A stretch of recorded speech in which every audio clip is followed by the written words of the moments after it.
Assalamualaikum dan salam sejahtera. Hari ini kita akan belajar pecahan melibatkan bahagi pecahan wajar dengan pecahan wajar.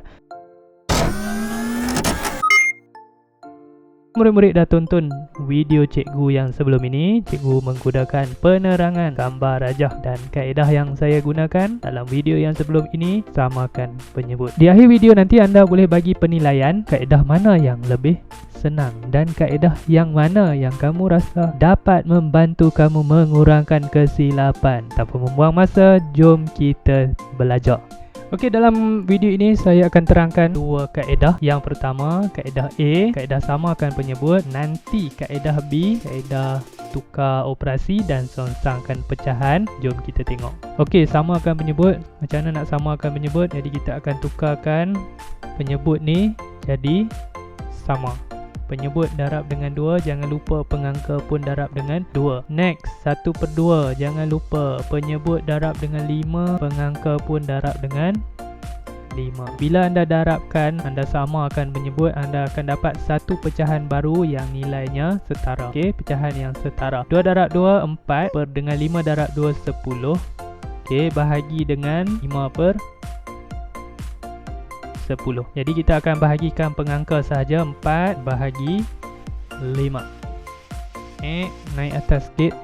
4 bahagi 5 jadi 4/5. Cek sama ada pecahan ini pecahan wajar ataupun pecahan tak wajar. Yang kedua, cek sama ada boleh dipermudah ataupun tidak. Okey, pecahan ini pecahan wajar, tak perlu nak tukar jadi nombor bercampur. Yang kedua, pecahan ini tak boleh dipermudahkan. Kita teruskan dengan kaedah yang kedua, kaedah B yang ada dalam buku teks. Alright, kita tengok kaedah B. Soalan yang sama. 2/5 bahagi dengan 1/2. Apa yang kamu buat? 2/5 kamu tukarkan bahagi ni jadi operasi darab. Kemudian 1/2 songsangkan jadi 2/1. Kemudian awak hanya darabkanlah pengangka darab pengangka. Kamu akan dapat 4.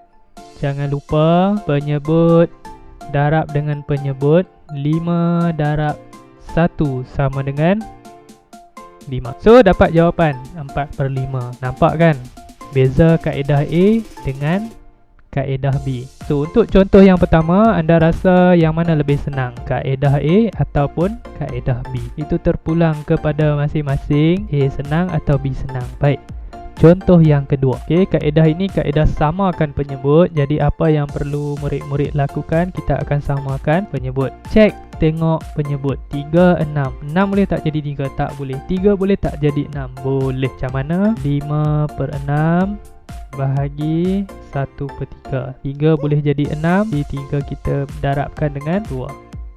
Darabkan dengan 2. Penyebut darab 2, pengangka pun darab dengan 2. Okey, pastikan itu kamu dah kuasai, dah faham. Next, 5/6 bahagi dengan 2/6. Kaedah samakan penyebut, hanya bahagi pengangka. 5 bahagi dengan 2 disama dengan 5/2. Ingat balik, kita kena cek adakah ini pecahan wajar ataupun tak wajar. Yes, ini pecahan tak wajar. Jadi kamu kena tukar jadi nombor bercampur. 5 bahagi 2. 2 darab 2 sama dengan 4. 5 tolak 4 sama dengan 1. Baca ikut arah jam. Nombor yang pertama, nombor paling besar, diikuti 1 kecil per dengan 2. Contoh 5/6 bahagi 1/3 menggunakan kaedah B. Kaedah B, kaedah tukar operasi dan songsangkan pecahan. Okey, saya samalah kat sini, senang. Awak boleh bandingkan. Kaedah B, soalan sama juga. 5/6 bahagi 1/3. Okey, awak tengok contoh yang ni. Apa yang akan jadi? Alright, 5/6 bahagi 1/3. 5/6, okey, kaedah ni. Jangan lupa tukar jadi operasi darab. Kemudian songsangkan pecahan jadi 3/1. Darab terus. Pengangka darab pengangka, penyebut darab penyebut. 5 darab dengan 3. 5 darab 3 sama dengan 15. Per dengan 6 darab 1 sama dengan 6. Okey, cek pecahan ini pecahan tak wajar. Jadi kamu kena tukar dia jadi nombor bercampur. 2 darab 6 sama dengan 12. 5 tolak 2, 3. Baca ikut arah jam. Sama dengan nombor yang pertama, nombor 2 ni besar, diikuti 3/6. Okey, tadi cikgu lupa nak bagi tahu pecahan di atas ini cek sama ada boleh dipermudahkan ataupun tidak. Yang ini tak boleh dipermudahkan. So next, adakah pecahan ini boleh dipermudahkan? Ya, boleh dipermudahkan. Anda kena bahagi lagi dengan 3. Bahagi dengan 3. So jawapannya 2, 3 bahagi 3 sama dengan 1, 6 bahagi 3 sama dengan 2. Okey, nampak tak beza antara kaedah A dengan kaedah B, yang mana lebih senang? Tinggalkan pandangan anda di ruangan komen. Kita jumpa lagi. Assalamualaikum. Bye bye.